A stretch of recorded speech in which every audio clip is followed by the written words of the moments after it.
Gawat, Indonesia dalam bahaya besar. Jokowi, abai, emang seharusnya dia mundur. Tak hanya itu, Erick Thohir harusnya mundur karena berbohong soal penggunaan obat untuk COVID-19. Tak hanya itu, kerap caci maki Arab Saudi.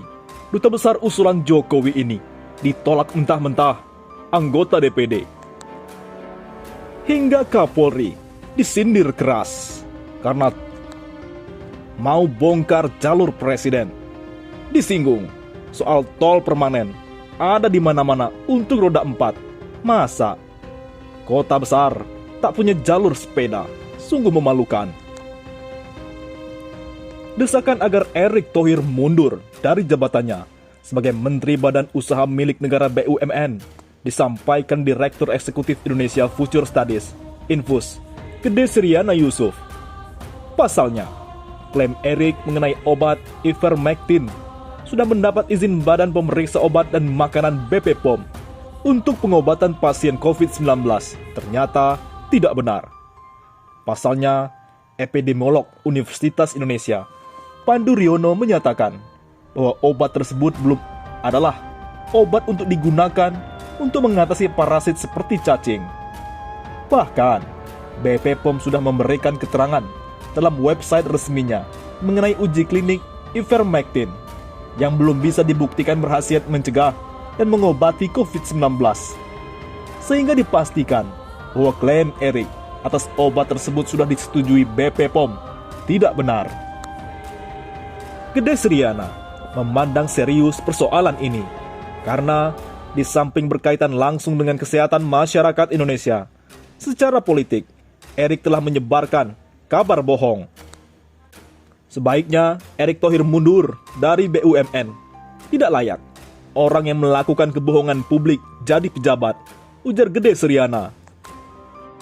Selain itu, Komite Politik dan Pemerintahan Koalisi Aksi Menyelamatkan Indonesia Kami ini meminta agar penegakan hukum terhadap Erick Thohir atas informasi yang disampaikannya.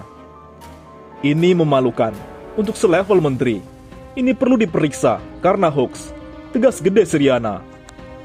Di lain sisi, kerap caci maki Arab Saudi, duta besar usulan Jokowi ini ditolak mentah-mentah anggota DPD.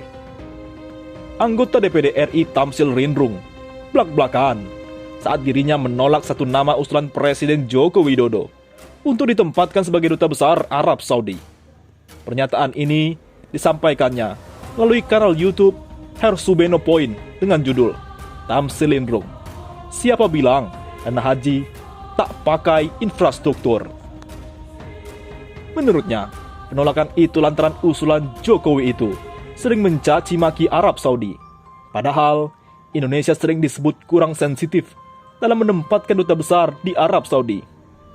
Tak hanya itu, orang Jokowi itu juga sering menyebut Arab Saudi sebagai negara biadab. Dalam kesempatan itu, saya tidak menyebut siapa yang saya maksud, sehingga ada persepsi duta besar yang saya maksud adalah Duta Besar Pak Agus Maftuh Abe Gebril, ujarnya. Menurut dia, orang yang dimaksud adalah orang yang diusulkan Presiden Jokowi beberapa bulan lalu ke DPD RI untuk ditempatkan sebagai duta besar Arab Saudi dengan nama Zuhairi Misrawi. Menurutnya, dia tidak asal-asalan karena memiliki cukup bukti. Kalau mau ziarah kubur dan baca Yasin saja, tidak perlu mengeluarkan uang banyak, kata Tamsil Rindrung mengulang pernyataan Zuhairi Misrawi itu. Untuk diketahui, Zuhairi Misrawi sendiri merupakan mantan calon legislatif PDIP. Dia pernah diusulkan menjadi duta besar Dubes Arab Saudi untuk Indonesia. Zuhairi juga tercatat sebagai anggota tim pemenangan Joko Widodo di Pilpres 2014 dan Pilpres 2019. Oleh karena itu, bosnya Erick Thohir, Jokowi, harus bertanggung jawab.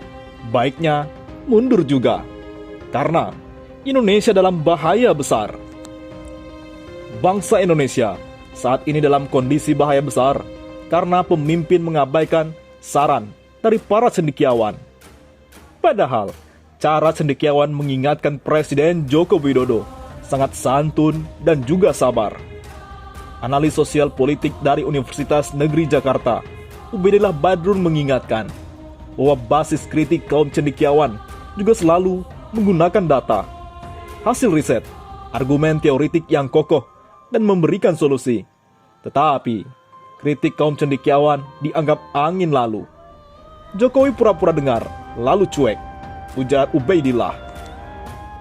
Sejumlah tokoh dan contoh diurai Ubaidillah atas sikap Presiden Jokowi yang abai pada aspirasi kaum cendekiawan.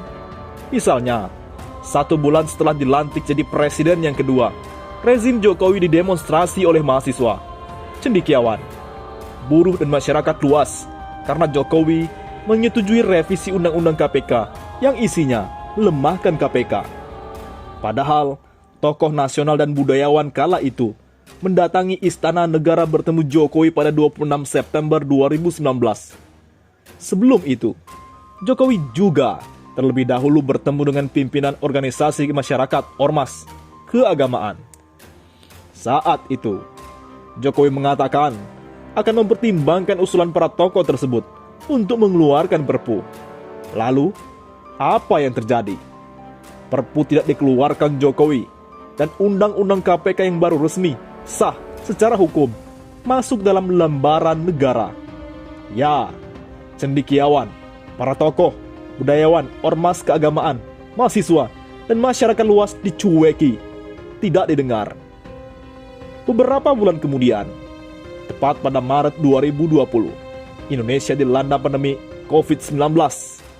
Jokowi dianggap nampak kebingungan antara memilih menyelamatkan nyawa rakyat atau menyelamatkan ekonomi.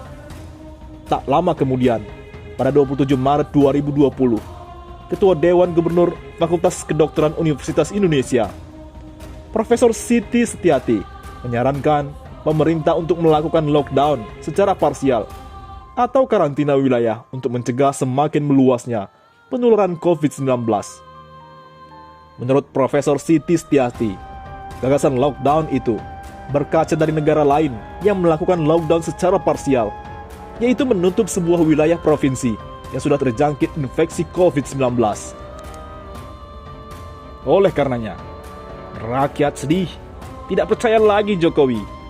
Aspirasi rakyat, mahasiswa, buruh, kaum cendekiawan, dan ormas keagamaan justru terus tidak didengar ketika memprotes usulan pemerintah yang mengajukan Undang-Undang Cipta Kerja Omnibus Law. Demonstrasi besar terjadi pada 8 Oktober 2020 untuk menolak Undang-Undang Cipta Kerja.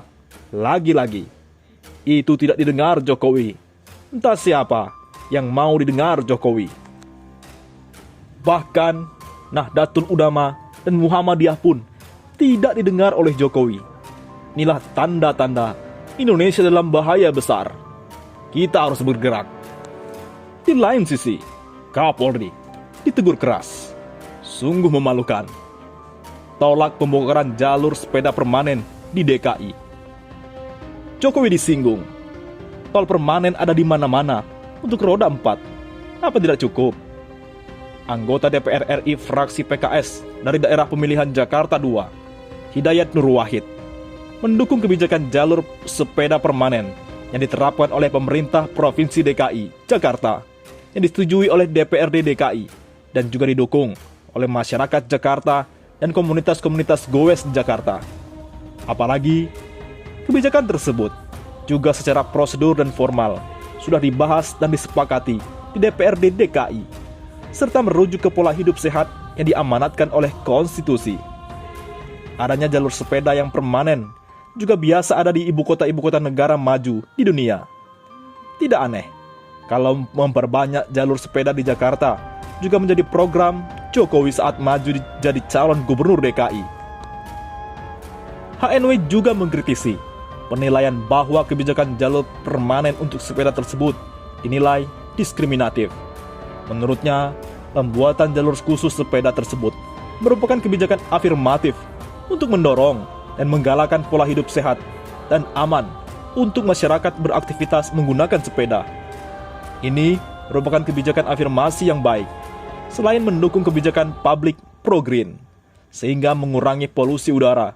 Juga untuk menjaga keamanan pesepeda yang selama ini sering merasa tak aman, bahkan tersingkirkan oleh kendaraan bermotor dan transportasi publik yang memproduksi polusi udara, ujarnya. Bila jalur sepeda permanen yang hanya ada di beberapa jalan protokol di Jakarta tersebut dinilai diskriminatif, lalu bagaimana dengan jalan tol permanen yang ada di mana-mana dan hanya diperuntukkan untuk kendaraan roda 4 atau lebih? Apakah mau menyebut itu juga diskriminatif? Kan tentu tidak, tambahnya. Oleh karenanya, HNW berharap agar pihak Kepolisian Republik Indonesia dapat bijak mengambil sikap untuk tidak terburu-buru memutuskan membongkar jalur sepeda permanen tersebut hanya karena usulan sepihak. Menurutnya, Polri harus benar-benar mengambil langkah yang mengayomi, menghormati azas otoritas, profesional, untuk mengambil keputusan yang benar-benar lebih bermanfaat bagi kehidupan masyarakat yang mendambakan hidup sehat, aman, dan memperoleh sarana dan lingkungan hidup yang layak dan kondusif di Jakarta. Apalagi menurutnya, kebijakan soal jalur sepeda permanen beserta anggarannya dan realisasi programnya sudah dibahas dan disetujui oleh lembaga yang berwenang, yaitu Pemprov bersama DPRD DKI. Sementara, warga dan para komunitas gowes pesepeda sudah membuktikan manfaatnya saat mempergunakan fasilitas publik yang ramah lingkungan itu. Maka wajar bila banyak warga di daerah pemilihan saya di Jakarta Selatan dan Jakarta Pusat yang menyampaikan aspirasi penolakan atas wacana pembongkaran jalur sepeda permanen itu. Mereka justru mengusulkan karena tujuan baik dari program tersebut dan banyaknya manfaat yang dirasakan oleh warga di Jakarta. Semestinya jalur sepeda seperti itu diperbanyak, bukan malah dibongkar. Bagaimana menurut pendapat Anda?